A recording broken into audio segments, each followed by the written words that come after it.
Is this a comedy or a drama? It was billed as a comedy, but in my theater I didn't really hear that many people laughing.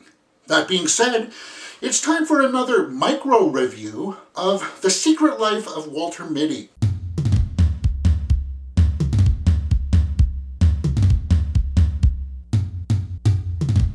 So this movie was directed by Ben Stiller, and from what I can understand, this was a passion project of his.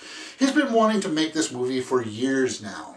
And there are a few things that you get the feeling that they wanted to pull off visually. Like, the cinematography is really the best thing that this movie has going for it. As far as the story goes, well, there are a few things that were an issue for me.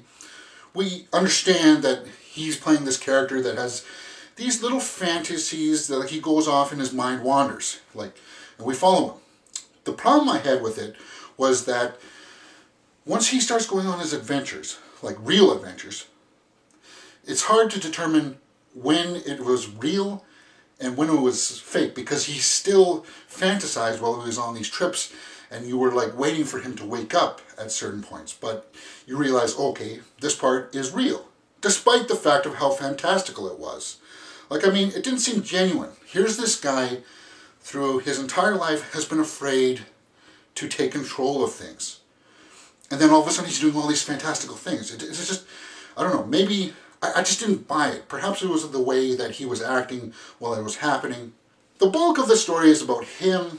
He works for a magazine, and a photographer played by Penn delivers to him a roll of film that's supposed to have the front page shot, but that shot is missing. So he goes on trips to try to find him, to try to locate this lost image.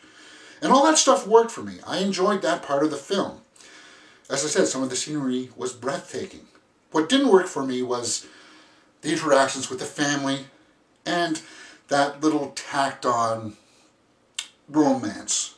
Overall, it felt like one of two things. One, they could have added in a few more scenes just to make it seem a little bit more like a cohesive story.